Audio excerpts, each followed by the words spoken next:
Empresas compram pacotes ilegais de envio de mensagens contra o PT no WhatsApp, diz jornal.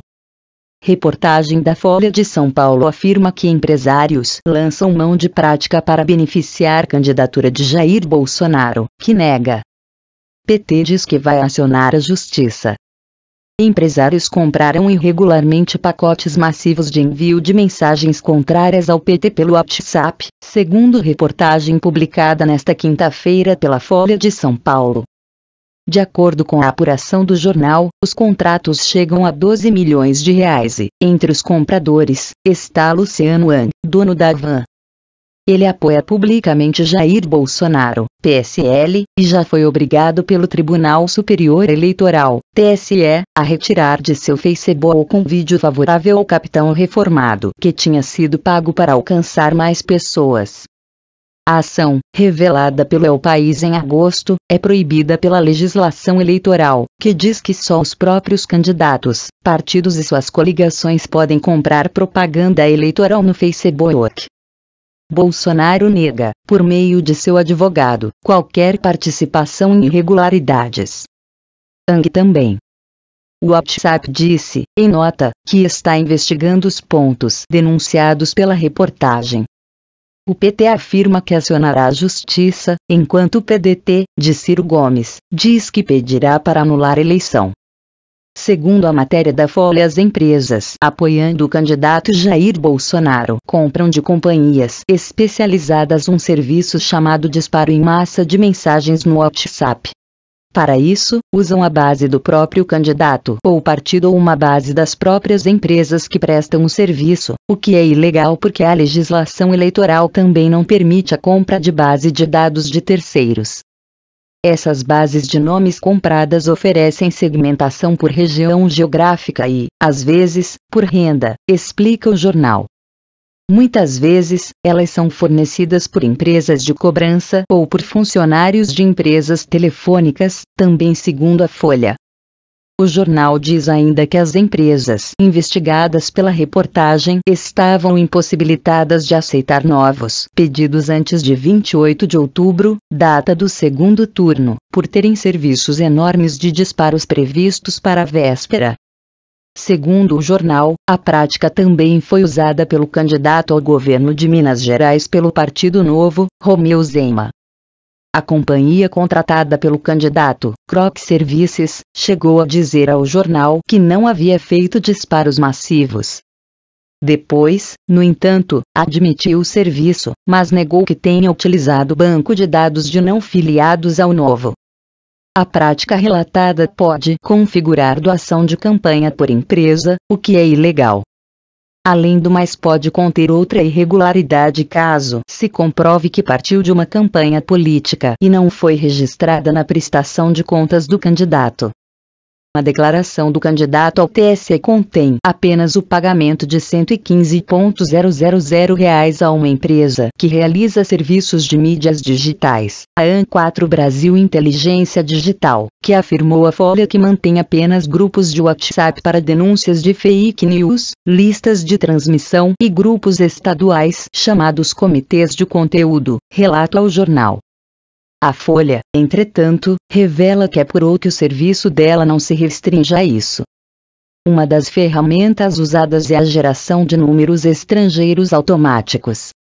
Esses números são distribuídos a funcionários e voluntários, cada qual com dezenas deles que são usados para administrar grupos ou participar deles. Com os códigos de outros países, eles escapam dos filtros de spam e de limitações impostas ao WhatsApp no Brasil, como a limitação no número de participantes e na quantidade de repasse automático.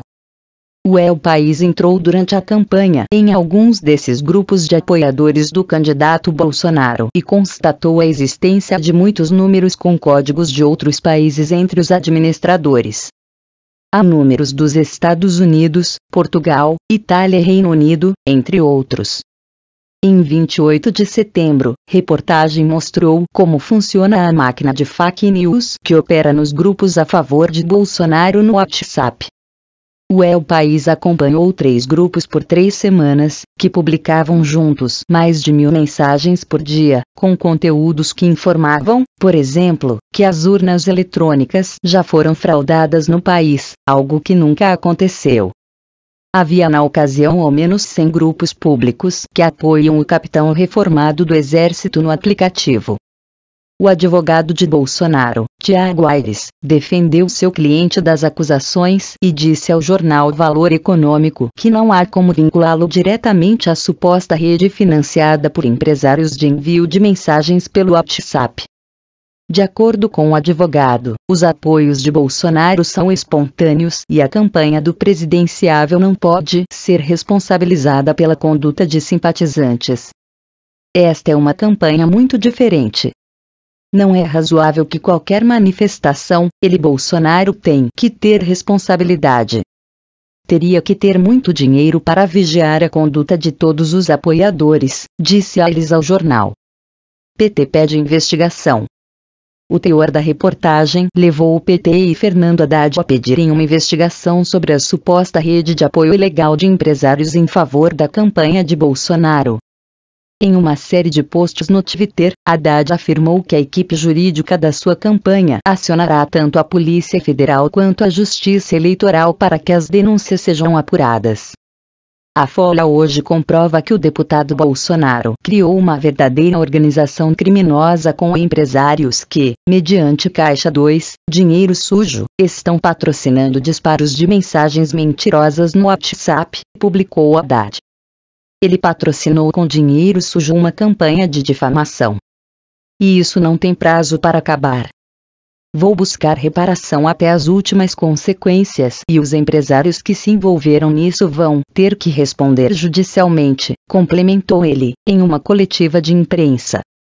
O Tribunal Superior Eleitoral não se manifestou até o momento sobre o caso. Em final de junho, o então presidente do tribunal, Luiz Fux, afirmou que a Justiça Eleitoral poderá eventualmente anular o resultado de uma eleição se esse resultado for decorrência da difusão massiva de notícias falsas. O artigo 222 do Código Eleitoral prevê que se o resultado de uma eleição qualquer for fruto de uma fake news difundida de forma massiva e influente no resultado, ele prevê inclusive a anulação, destacou. É claro que isso demanda um acervo probatório, uma cognição, conhecimento profundo daquilo que foi praticado. Mas a lei prevê esse tipo de sanção. O WhatsApp também não se manifestou até o momento.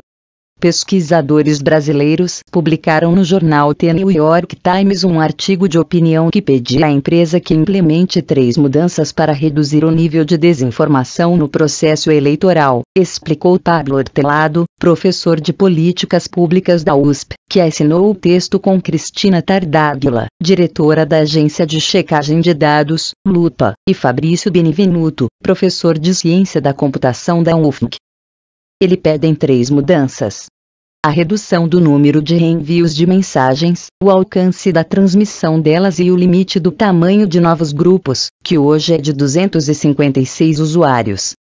Acreditamos que com a adoção imediata dessas 3 medidas é possível uma redução rápida do dano que a desinformação tem causado ao debate eleitoral, disse Hortelado em seu Twitter.